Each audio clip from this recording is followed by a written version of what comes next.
Assalamualaikum warahmatullahi wabarakatuh. Salam sejahtera buat kita semua. Semoga kita semua dalam keadaan sehat jasmani dan rohani, tidak kekurangan satu apapun. Amin ya robbal alamin. Oke, Mimin akan melanjutkan cerita Liontin Giok Naganya. Tapi seperti biasa, bantu dulu tekan tombol like dan berkomentar juga Tuan dan Nona. Terima kasih sesudah dan sebelumnya.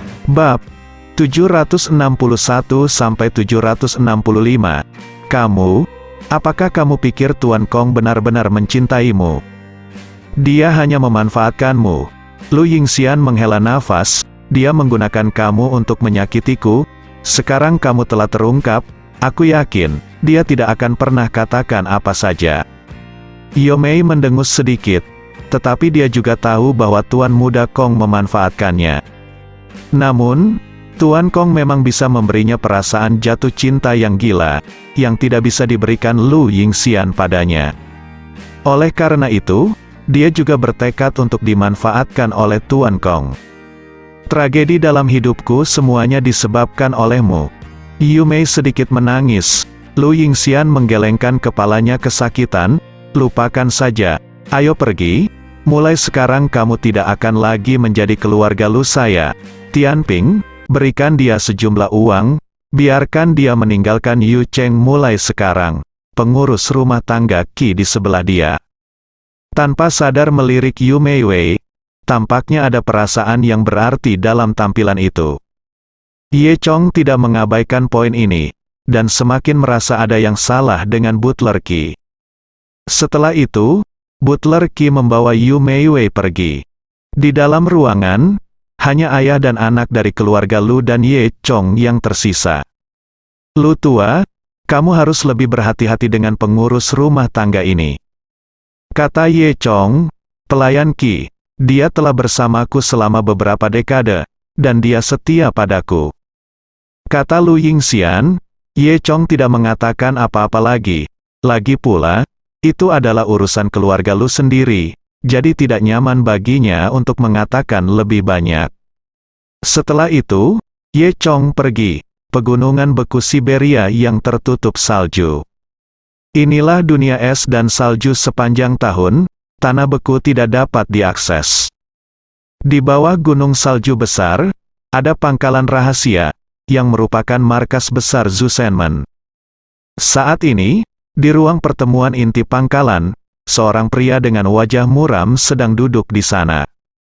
Dia menutup matanya sedikit, mendengarkan laporan orang di sebelahnya. Ada 4 lelaki tua duduk-duduk, semuanya mendengarkan dengan saksama. Cabang Zusenmen di Provinsi Jiangdong dihancurkan, pembunuh tingkat pertama Dongfeng tewas dalam pertempuran, 29 pembunuh tingkat 2 tewas, dan 17 ditangkap hidup-hidup. Menurut data, Dongfeng dibunuh oleh seorang pria bernama Ye Chong. Dia membunuh seseorang. Belum ada statistik tentang kekuatan Ye Chong. Tetapi jika dia bisa membunuh Dongfeng, kekuatannya harus lebih tinggi dari Dongfeng. Seorang pria berbaju hitam sedang memegang selembar kertas dan membaca. Setelah melapor, seorang lelaki tua melambaikan tangannya dan memberi isyarat agar dia keluar. Pria berbaju hitam itu segera keluar.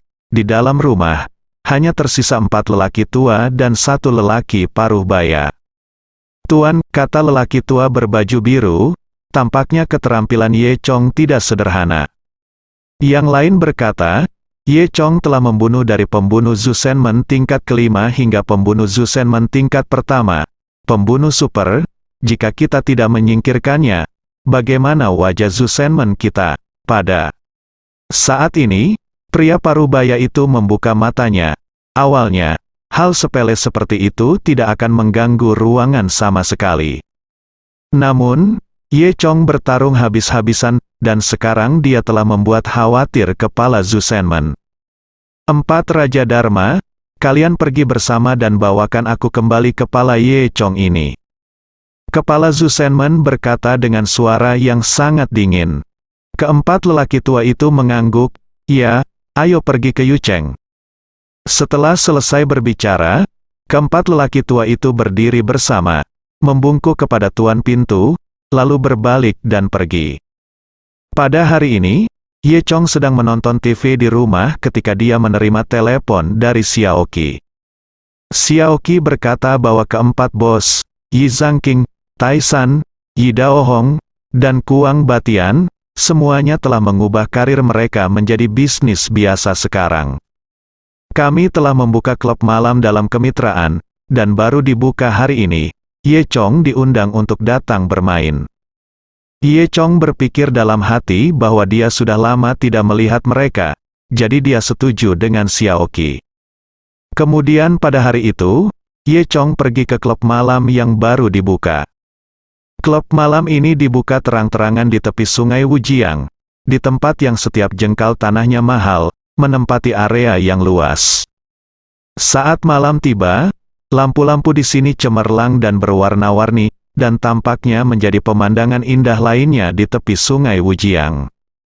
Dilihat dari skala klub malam, orang dapat mengatakan bahwa ini bukanlah sesuatu yang mampu dibeli oleh orang biasa. Ketika Ye Chong pertama kali masuk, dia melihat klub malam dipenuhi orang.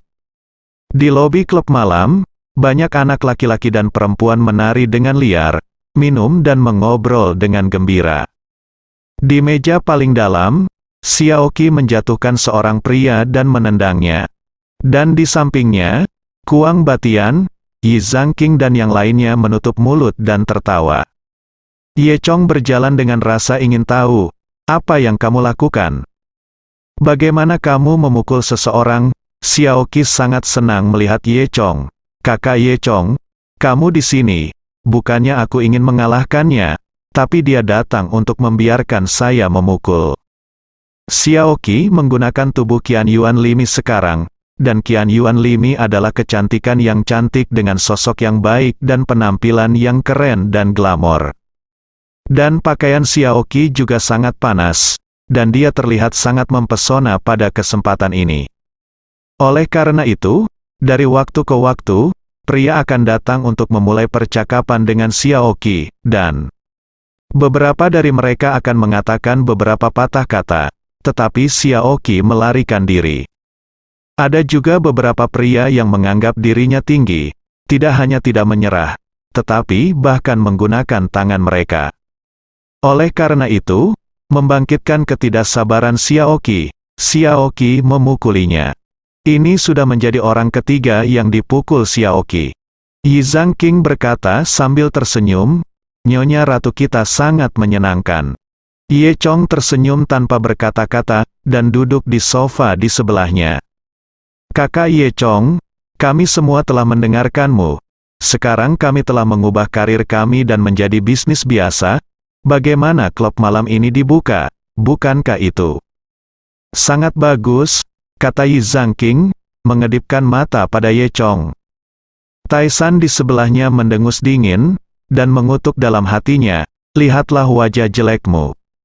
Sambil memarahi, dia cemburu pada saat yang sama. Mengapa saya bukan seorang wanita?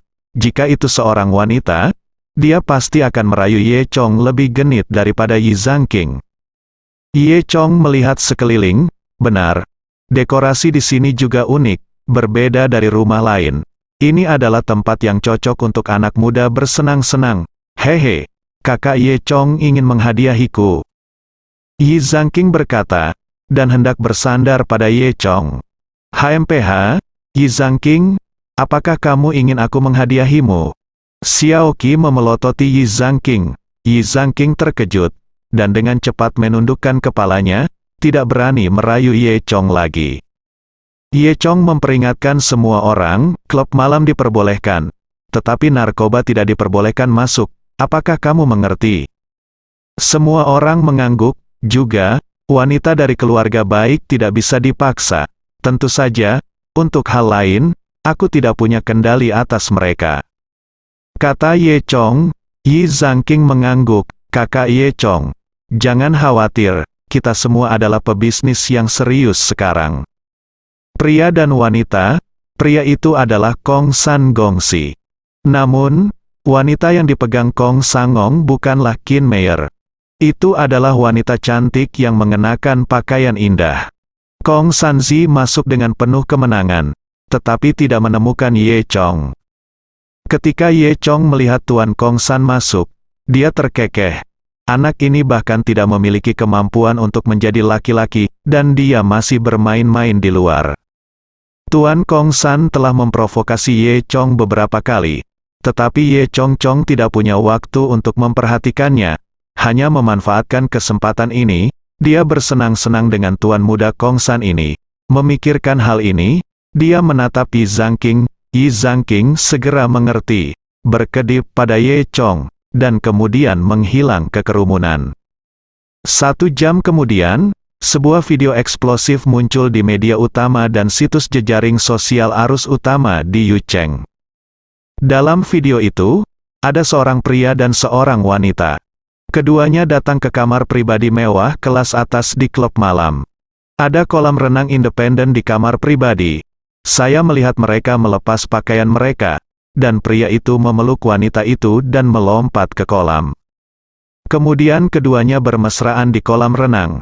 Namun, pria itu tampaknya memiliki beberapa masalah, dan setelah lama bercumbu, tidak ada langkah selanjutnya.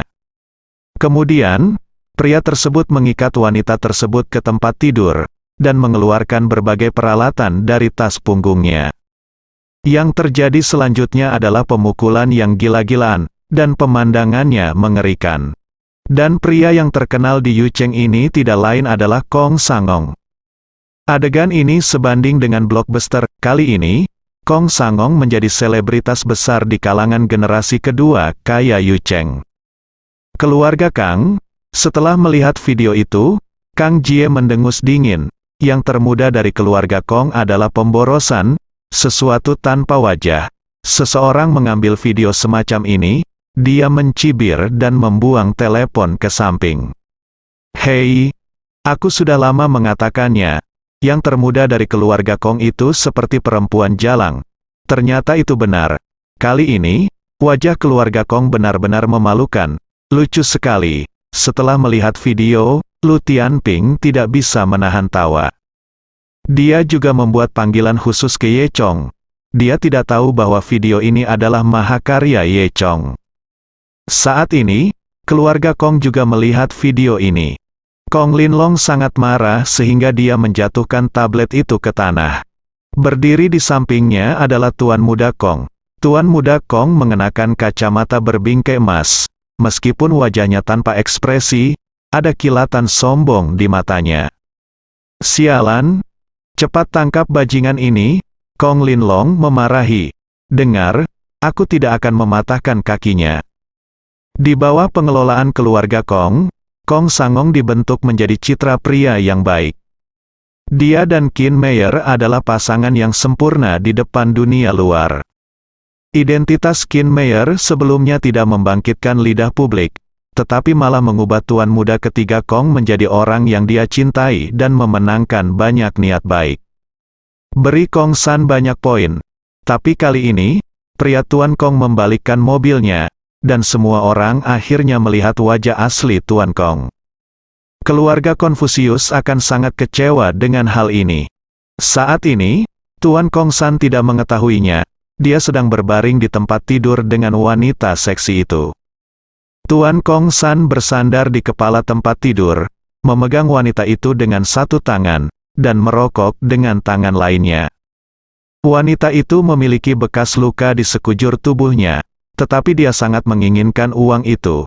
Bahkan jika dia dipukuli lagi, dia juga bersedia. Lagi pula, bekas luka harganya 5.000 yuan. Bagaimanapun, itu hanya sedikit daging dan darah. Adapun yang lain, tidak ada kerugian sama sekali. Tuan muda Kong San ini bahkan tidak bisa melakukan hal semacam itu. Dia dengan santai mengeluarkan ponselnya, membolak-baliknya dengan santai. Dan dalam beberapa detik, dia melihat video paling populer di Yucheng. Wanita itu terkejut, dan dengan cepat mendorong putra ketiga Kong di sebelahnya.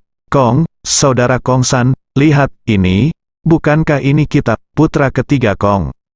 Mengeluarkan cincin asap, mengambil telepon, lalu melirik di layar. Dia sangat ketakutan sehingga telepon hampir jatuh ke tanah. Rumput, apa yang terjadi? Siapa yang memotret? Mungkinkah ada kamera lubang jarum di klub malam ini? Apa-apaan ini? kata Tuan Kong San sambil melompat dari tempat tidur dan mulai mengenakan pakaiannya. Apa yang bisa saya lakukan? Wanita itu bertanya, merasa sedikit ketakutan. Apa yang harus saya lakukan? Apa yang Anda katakan? Saya masih berpikir tentang apa yang harus dilakukan. Tuan Kong San sangat bingung sehingga dia segera mengenakan pakaiannya. Apa-apaan, aku harus membunuh bos di sini hari ini. Saat dia berbicara, seseorang mendorong pintu hingga terbuka dan masuk. Yang pertama masuk adalah Ye Chong. Di samping Ye Chong, berdiri Xiaoqi, Yi Zhangqing, Kuang Batian dan lainnya. Hei, aku tidak menyangka, Tuan Kong San, kamu bersenang-senang dan biarkan saja. Kuang Batian tertawa, Yi Zhangqing tersenyum centil dan berkata, namun, itu hanya sedikit tidak berguna. Kamu, jangan panggil aku Tuan Kong San, mulai sekarang kamu akan dipanggil Tuan Kong. Kata Xiaoqi, kata-kata Xiaoqi ini juga cukup menyakitkan. Ye Chong berpikir sendiri, dan tanpa sadar mengeluarkan suara. Tuan Kong San tersipu, dan menatap Ye Chong dengan kejam, kamu, ini salahmu. Ye Chong mendengus dingin, dan berkata, nama belakangku Kong, ini untuk memberimu pelajaran. Jika kamu berani mengacaukanku lagi di masa depan, berhati-hatilah dengan nyawa anjingmu. Kong Sanzi menggertakkan giginya, dia berharap bisa bergegas dan membunuh Ye Chong sekarang. Namun, dia juga mengetahui kemampuan Ye Chong, jadi dia tidak berani bertindak gegabah. Hehe, napas yang besar. Pada saat ini, seseorang datang dari luar. Pria ini mengenakan jas, dengan tubuh lurus dan sepasang kacamata berbingkai emas. Dia tampak halus, dan berjalan dengan tangan di belakang punggungnya. Dia memiliki aura seorang sarjana, dia adalah Tuan Kong. Melihat kakak laki-lakinya datang, putra ketiga Kong sangat bersemangat, saudaraku, sekelompok orang ini melakukan pekerjaan dengan baik, bantu aku membalaskan dendam. Putra tertua Kong menyesuaikan kacamatanya, dan berkata dengan suara dingin. Lalat tidak menggigit telur tanpa jahitan. Jika bukan salahmu sendiri, bagaimana mereka bisa kacau? Mengapa? Kamu masih berbicara omong kosong? Apakah kamu tidak merasa cukup malu? Cepat kembali bersamaku, mari kita lihat bagaimana ayah kita akan berurusan denganmu. Kaki Tuan Kong San sangat ketakutan. Ini. Ayo pergi, Tuan Muda Kong mengerutkan kening. Putra ketiga Kong tidak berani berkata apa-apa lagi. Dia menundukkan kepalanya dan mengikuti putra tertua. Ketika Tuan Kong hendak pergi, dia melirik Ye Chong dengan sengaja atau tidak sengaja, dan menunjukkan senyuman penuh arti. Tuan Ye, saya telah bertemu Tuan Kong ini, dan dia memiliki beberapa trik. Dia telah membuat bisnis keluarga Kong berkembang, dan dikatakan bahwa dia telah mendapatkan banyak teman di dunia bawah tanah. Sepertinya dia juga memiliki permusuhan terhadap Tuan Ye. Hati-hati, Tuan Ye. Kuang Batian di sebelahnya mengingatkan. Ye Chong mengangkat bahu dan tidak peduli. Di sisi lain, Kong Sangong dibawa kembali ke keluarga Kong. Saat ini, Kong Linlong sedang duduk di kantor, penuh amarah. Putra ketiga Kong tidak berani masuk. Setelah memasuki gerbang rumah Kong, dia berlutut di halaman dengan plop. Dia menundukkan kepalanya dan tidak mengatakan apa-apa. Dengan cara ini, setelah semalaman, Kong Sangong hanya berlutut seperti itu, tidak bergerak. Meskipun kakinya mati rasa dan tubuhnya membeku, dia tidak bergerak. Tuan Kong bangun pagi-pagi, melihat pemandangan ini, dia berpikir, adik laki-laki saya yang ketiga ini bukannya tidak berguna. Pada saat kritis, dia masih memiliki otak dan karakter. Pada saat ini, Kong Linlong keluar dari kamar masuk, suara Kong Linlong dingin. Merasa lega, Kong San segera bangkit dan masuk ke kamar. Kedua kakinya mati rasa, dan dia mencoba beberapa kali sebelum dia berdiri, dan kemudian terlatih-tatih ke kantor Kong Linlong. Tuan Muda Kong juga masuk. Lihatlah perbuatan baik yang telah kamu lakukan, Kamu telah merusak hasil bisnis keluarga Kong kami selama bertahun-tahun. Tahukah kamu seberapa besar pengaruh yang kamu bawa ke keluarga Kong kami? Aku tidak sabar untuk menamparmu sampai mati. Kong Linlong mengutuk. Saat dia mengatakan itu, Kong Linlong menamparkan wajahnya, dan putra ketiga Kong menamparkan bintang emas di matanya dan darah dari mulutnya. Tuan muda Kong San tidak bisa berdiri diam, jatuh ke tanah, lalu dengan cepat bangkit, dan berlutut di tanah. Aku tahu aku salah. Sebelum Kong Sangong selesai berbicara, Kong Linlong menendang lagi. Tendangan ini sangat keras hingga hampir membuat Kong Sangong kehilangan kesabaran. Sepertinya Kong Linlong sangat ingin menghajar Kong Sangong sampai mati. Nantinya, semua harta keluarga Kong akan diserahkan kepada kakak tertuamu, sehingga kamu bisa keluar dari keluarga Kong. Mulai sekarang, keluarga Kong tidak akan memilikimu. Hal ini membuat takut putra ketiga dari Kong, dan dia memohon. Dengan cepat, ayah, jangan lakukan ini, aku salah. Aku benar-benar salah, beri aku kesempatan, biarkan aku berbaikan. Itu, Kong Linlong mendengus, apalagi yang bisa saya lakukan, bencana itu. Semua salahmu sendiri. Sudah ku bilang jangan main-main di luar. Tuan Kong Dagong yang berdiri di sampingnya tidak mengatakan sepatah kata pun. Tapi dia senang di dalam hatinya, jika dia bisa menggunakan kesempatan ini untuk mendapatkan properti di tangan saudara ketiga, maka kepala keluarga Kong generasi berikutnya pasti dia. Ayah, kita masih punya cara untuk pergi, kata Kong San. Metode apa? Kong Linwen mencibir dan tidak mempercayai Tuan Kong San sama sekali. Qin Meier, salahkan semua Qin Meier, katakan saja dia adalah wanita genit yang menarik orang lain di luar. Dia mengkhianatiku lebih dulu. Aku hanya depresi dan menemukan pacar baru. Jadi itu sebabnya aku melakukan hal konyol itu tadi malam. Kata Kong Sangong, apa yang dia katakan mengejutkan Kong Linlong dan Tuan Muda Kong. Tuan Muda Kong tidak pernah menyangka bahwa adik laki-lakinya yang ketiga akan melakukan tipuan seperti itu. Meski berbahaya, itu memang metode yang bagus. Tampaknya putra ketiga Kong berlutut sepanjang malam, tetapi dia tidak mendapatkan apa-apa.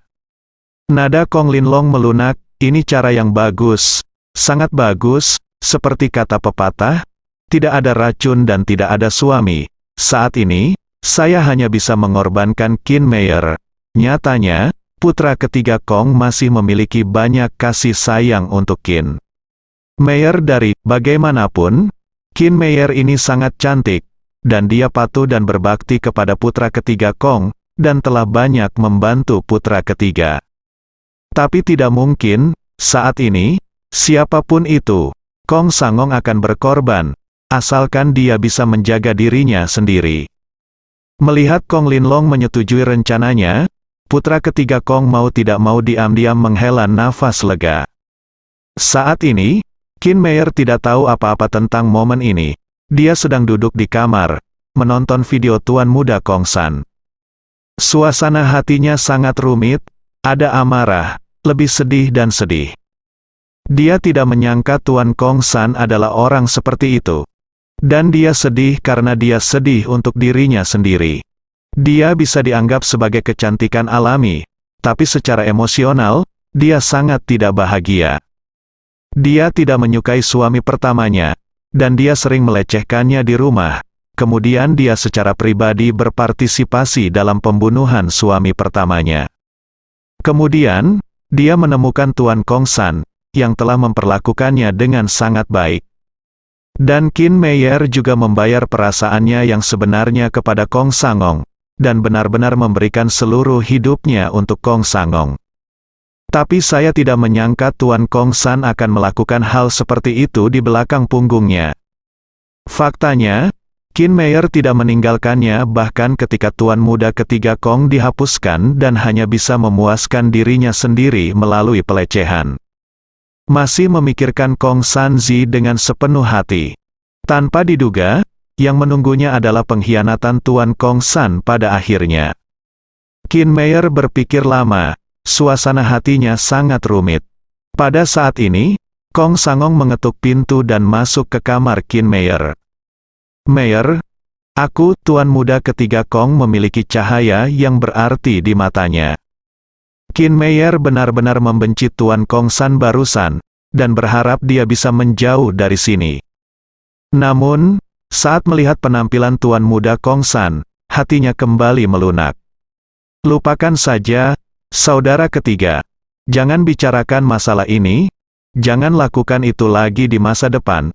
Jika kamu difoto oleh penjahat seperti Ye Chong lagi, reputasimu akan semakin buruk. Tidak peduli apa yang kamu miliki, aku akan memuaskanmu dengan semua hobimu." Kata Qin Meier, terlihat bahwa dia benar-benar tersentuh oleh Tuan Kong San. Tuan ketiga Kong tidak menyangka Qin Meier akan mengatakan kata-kata seperti itu. Ini memberinya jejak hati nurani. Dia ragu sejenak, tapi itu hanya sesaat. Untuk dirinya sendiri, dia bisa mengorbankan apapun. "Meier, terima kasih. Memang ada sesuatu saat ini. Aku membutuhkanmu untuk memuaskanku dan membantuku." Kong Sangong berkata, "Sekarang hanya kamu yang bisa membantuku. Jika kamu tidak membantuku, aku pasti akan membantu Anda dalam krisis ini. Saya tidak bisa mengatasinya." Qin Meier tercengang, Bagaimana saya bisa membantu Anda? Selama saya bisa membantu, saya pasti akan membantu." Kong Sanzi menyipitkan matanya, dan tiba-tiba ada tatapan galak di matanya. Dia meraih leher Qin Meier. "Tentu saja kamu bisa membantuku, selama kamu mati. Itu akan menjadi bantuan terbesar bagiku," kata Kong San sambil meningkatkan kekuatan di tangannya. Qin Meier kewalahan oleh serangan tiba-tiba Tuan muda Kong San. Dia bahkan lupa untuk melawan, dan hanya menatapnya dengan sedih.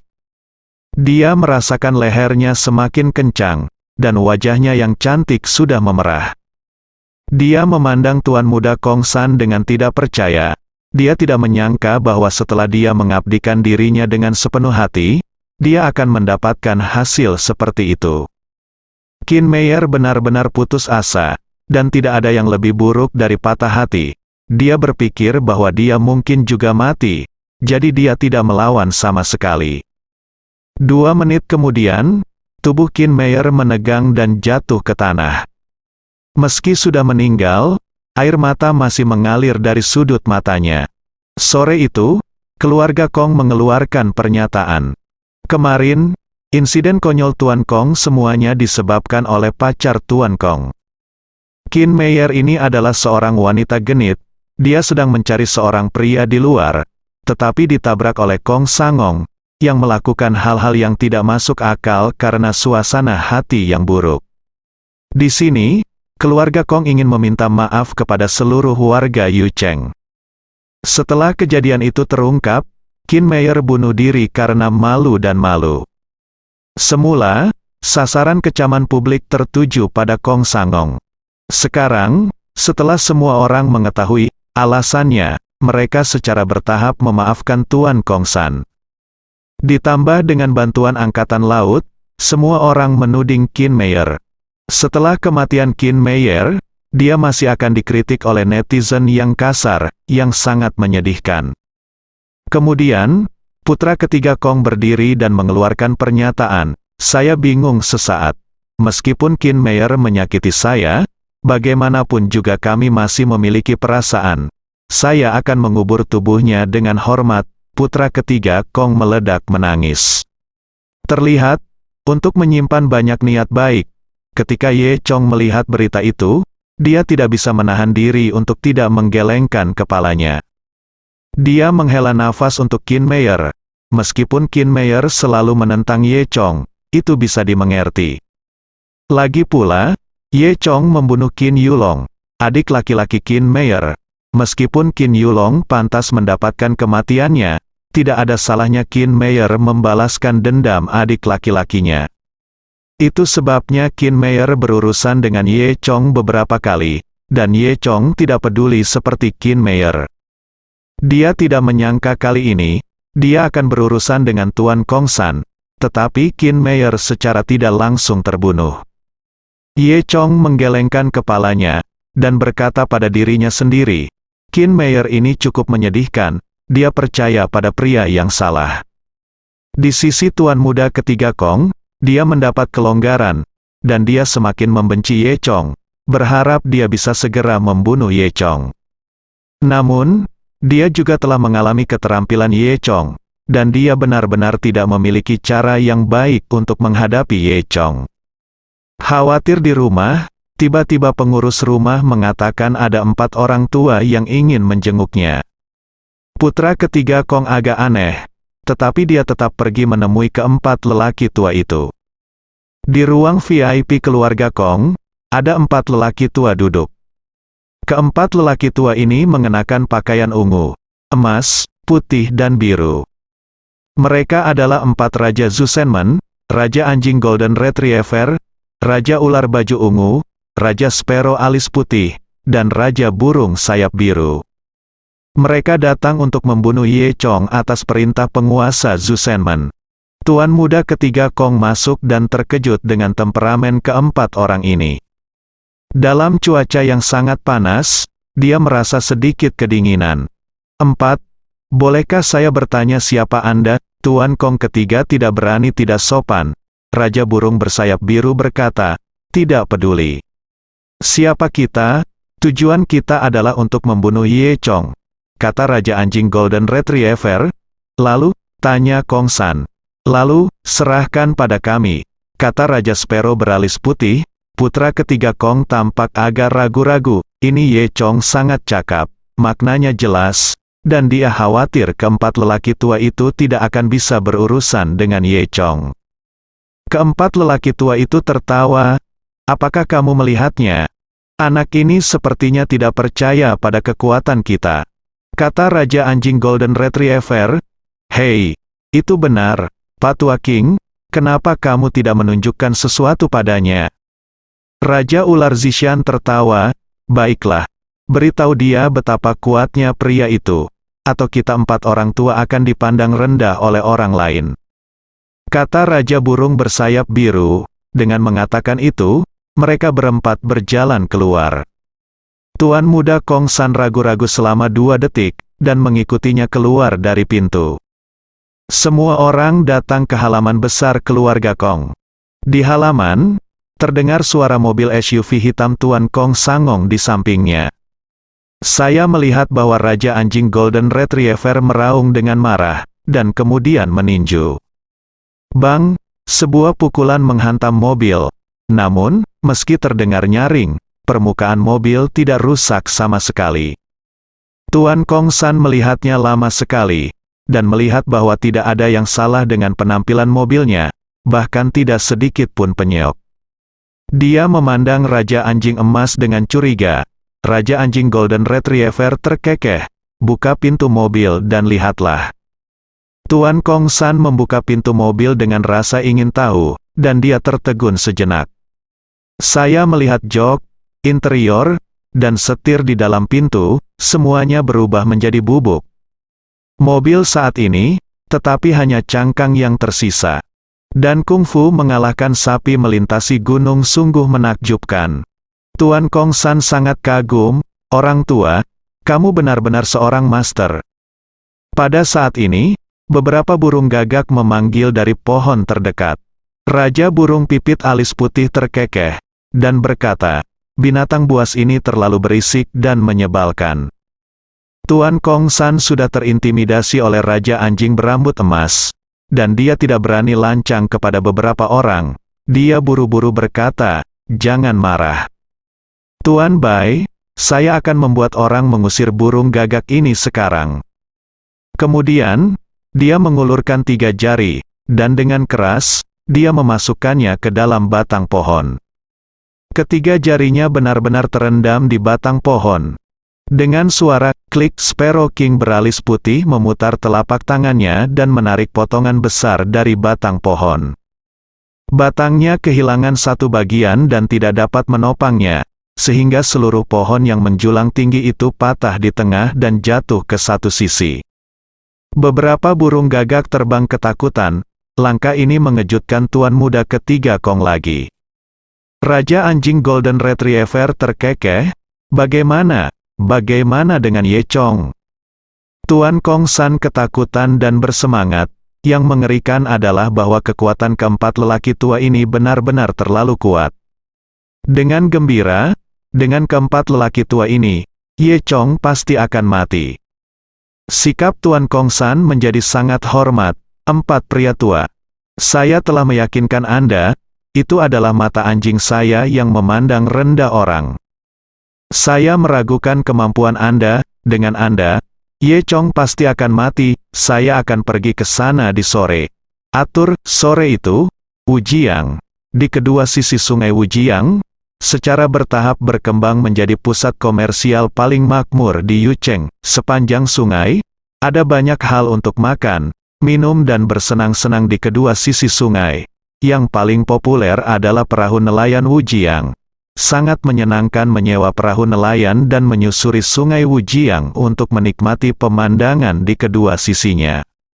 Saat ini, di atas perahu yang tertutup kain hitam, tirai ditutup, dan di dalam perahu, ada dua orang yang duduk berseberangan.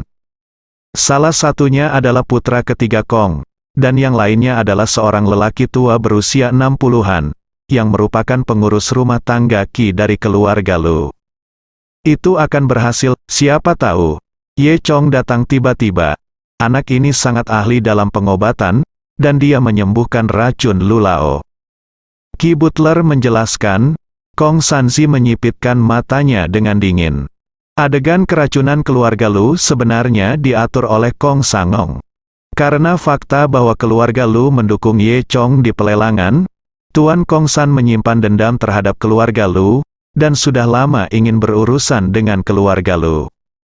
Istri kedua dari keluarga Lu, Yu Meiwei, termasuk Stuart Qi, semuanya diperkenalkan kepadanya oleh Tuan Kong. Faktanya, Tuan Muda Kong hanya menggunakan Yu Meiwei. Dan Yu Meiwei memiliki cinta dan kebenciannya sendiri, jadi dia setuju untuk membantu Kong Sangong meracuninya. Adapun Stuart Qi, dia diselamatkan oleh Tuan Muda Kong, dan Stuart Qi tidak pernah lupa, jadi dia dengan sepenuh hati membantu Tuan Muda ketiga Kong melakukan peracunan. Dan bukan karena kebaikan Tuan Muda Kong memperkenalkan kartu haulnya kepada Tuan Muda ketiga Kong. Dia hanya ingin meminjam pisau untuk membunuh seseorang. Dalam hal bisnis, dia memiliki banyak persaingan dengan keluarga Lu. Setelah kepala keluarga Lu meninggal, bisnisnya akan lebih baik. Tapi bagaimanapun juga, dengan dua orang ini membantu Tuan Kong San, saya pikir itu aman, tetapi pada akhirnya gagal. Ini Ye Chong lagi, bajingan ini, Kong Sangong memarahi dengan gigi terkatup. Ngomong-ngomong, di mana wanita itu? Dia mengacu pada istri muda Lu Yingxian, Yu Meiwei, tentu saja. Dia berkecil hati, dan dia menjauh dari Yucheng dan kembali ke pedesaan. Kata Qi Butler, apakah aman? Kong San bertanya. Jangan khawatir, Yu Meiwei tidak mengekspos saya, apalagi Anda, Tuan Kong San. Butler Qi meyakinkan, putra ketiga Kong merasa lega. Sekarang, apakah akan membunuh keluarga Lu bukanlah intinya, yang paling penting adalah menyingkirkan Ye Chong. Setelah dia selesai berbicara, dia berhenti, dan menatap. Butler Qi, sekarang kita hanya perlu membunuh Ye Chong. Lakukan satu hal dan bujuk Ye Chong ke alamat ini. Saat dia berbicara, Kong San mengeluarkan selembar kertas dengan alamat tertulis di atasnya. Dia menyerahkan catatan itu kepada Butler Qi. Butler Qi mengambilnya dengan ragu-ragu. Jangan khawatir, pancing saja dia, dan kamu tidak perlu khawatir tentang sisanya. Kata Kong Sangong, setelah itu, apakah kamu masih harus berurusan dengan keluarga Lu? Qi Butler bertanya. Tuan Muda Kong San berkata sambil tersenyum, tujuan saya adalah untuk membunuh Ye Chong. Saya tidak peduli dengan yang lainnya. Butler Qi mengangguk. Nyatanya, membantu keluarga Kong menghadapi keluarga Lu membuat Stuart Qi merasa tidak nyaman. Di satu sisi, tuannya yang sangat baik padanya, dan di sisi lain, keluarga Kong lah yang menyelamatkan hidupnya. Oleh karena itu, Butler Qi sangat berkonflik. Keesokan harinya, Ye Chong baik-baik saja. Jadi dia berada di lokasi konstruksi, membantu Wang Bing dan yang lainnya dengan pekerjaan mereka. Dia tiba-tiba menerima telepon dari Butler Qi. "Halo, Tuan Ye. Saya pembantu rumah tangga Qi. Tuan, kami memiliki sesuatu yang penting untuk didiskusikan dengan Anda. Di mana Anda?" "Saya akan menjemput Anda sekarang." Ye Chong agak aneh. Biasanya Lu Yingxian akan memanggil dirinya sendiri ketika mencarinya. Kenapa kamu masih mencari dirimu sendiri melalui Butler Qi kali ini? "Ada apa, Tuan Ye?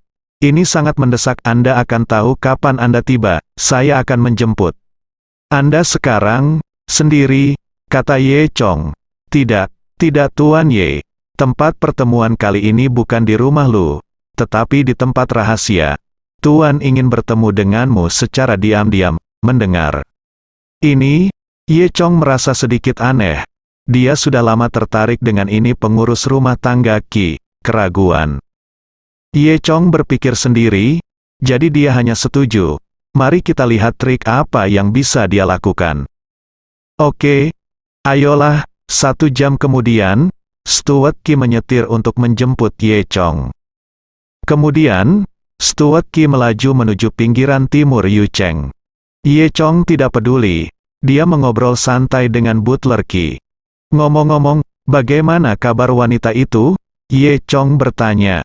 "Aku telah meninggalkan Yucheng, dan tidak akan lagi menjadi ancaman bagi tuannya." "Itu bagus. Dia juga wanita yang malang. Tapi menurutku ini sepertinya tidak mudah baginya untuk melakukan hal ini sendirian." Ada sesuatu dalam kata-kata Ye Chong. Butler Qi tersipu dan pura-pura tidak mengerti apa-apa. "Tuan Ye Chong, apa maksudmu?" Setelah sekitar 2 jam, mobil Qi Butler melaju ke tempat tujuan. Ini adalah manor yang relatif sepi, dan tidak ada orang di sekitar. "Ini dia," kata Qi Butler. Ye Chong tersenyum. Faktanya, ketika Ye Chong mendekat, dia sudah merasakan ada 4 kekuatan yang sangat kuat bersembunyi di manor. Tampaknya seseorang ingin melakukan sesuatu padanya dan meminta Butler Qi untuk membujuknya ke sini. Ye Chong tersenyum dan bertanya, "Pelayan Qi, apakah tuanmu ada di sini?" Butler Qi mengangguk ragu-ragu. "Ya, tidak, itu benar. Ada di sini." Dia tampak sangat bingung. "Kalau begitu ayo masuk," kata Ye Chong. Kemudian, keduanya berjalan ke gerbang manor. Hanya ada 1 pondok di manor ini. Berjalan ke rumah, tidak ada seorang pun di sana. "Pelayan Qi, bukankah kamu mengatakan bahwa Tuan Lu ada di sini? Di mana itu?" Pada saat ini, suara dingin terdengar dari atas kepala Ye Chong. "Jangan mencarinya. Hanya ada 1 hal Anda dapat menemukan di sini, dan itu adalah kematian." Saya melihat seorang lelaki tua berbaju biru berdiri di peron di lantai 2. Itu tidak lain adalah Raja Burung Sayap Biru. "Hei, aku sudah lama melihatmu. Ada 3 lagi, ayo muncul." Ye Chong tertawa. Raja Burung Bersayap Biru terkekeh, menggerakkan tubuhnya, dan mendarat di depan Ye Chong seperti burung besar. "Untuk berurusan denganmu, aku sendiri sudah cukup." Ye Chong memandang Stuart Qi di sebelahnya, dan berkata, Stuart Qi, kamu benar-benar memiliki masalah. Tuan Lu sangat percaya padamu, namun kamu masih bekerja sama dengan orang luar untuk menyakitinya." "Itu keluarga Kong." Butler Qi menundukkan kepalanya karena malu, tanpa mengucapkan sepatah kata pun. Pada saat ini, Tuan Muda Kong San tertawa dan masuk. "HMPH, Ye Chong, kamu pintar, tebakanmu benar. Pelayan Qi ini memang mengikuti pengaturan keluarga Kongku, dan aku tidak takut untuk memberitahumu semua kata-kata ini hari ini. Bagaimanapun juga kamu akan mati, benarkah?" Ye Chong sedikit tersenyum. Dia menatap Butler Qi lagi. Pelayan Qi menundukkan kepalanya, dan berkata kepada putra ketiga Kong, "Tuan Kong San, Anda telah setuju. Selama Anda membunuh Ye Chong, Anda tidak akan melakukan apapun pada tuanku. Tujuannya adalah untuk membunuh Ye Chong." Ye Chong memandang Stuart Kong dengan rasa ingin tahu, dan bertanya, Butler Qi, apa yang harus kamu lakukan dengan orang-orang ini? Saya tidak berpikir kamu adalah tipe orang yang akan dibeli dengan keuntungan, pengurus. Rumah tangga Qi menghela nafas dan berkata, Tuan Ye, akulah yang minta maaf padamu. Aku akan membayarmu kembali di kehidupanku selanjutnya. Putra tertua dari keluarga Kong telah menyelamatkan hidupku, dan aku tidak ada hubungannya. Ye baru kemudian Chong menyadari bahwa ada alasan mengapa pelayan Qi membantu keluarga Kong. Tampaknya kepala pelayan Qi ini bukanlah orang yang keji. Mengapa kamu berbicara begitu banyak omong kosong? Pak Tua King, tolong bunuh anak ini, putra ketiga Kong berkata dengan tidak sabar. Ye Chong tertawa dan berkata, Kong, kamu benar-benar tidak berubah pikiran. Kamu telah memprovokasi saya beberapa kali. Kali ini, saya pikir kami akan menyelesaikan masalah.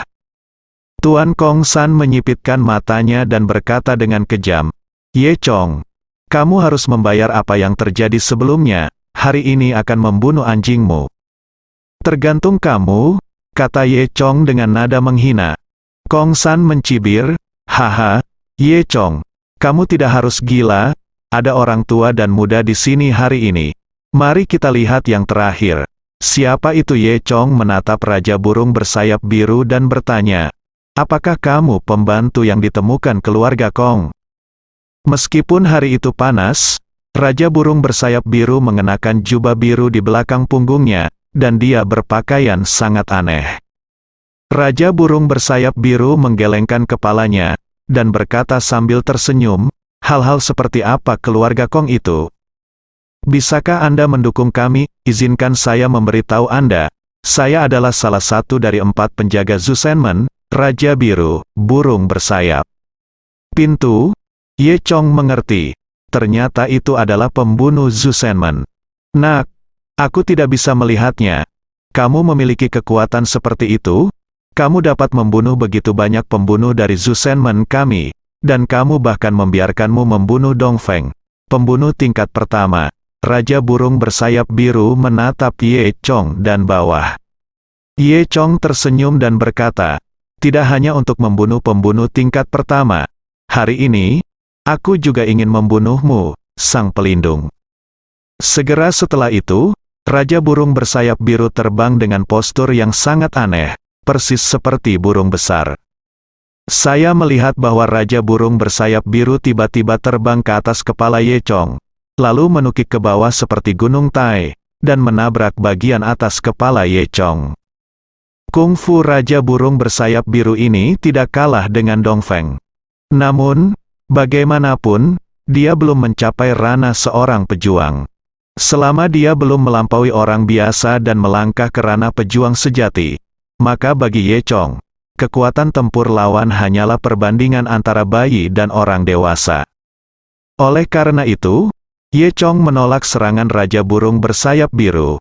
Ketika Raja Burung bersayap biru mendekat, dia melihat Ye Chong melambaikan tangannya, dan semburan roh naga dan burung phoenix langsung membuat Raja Burung bersayap biru terbang menjauh.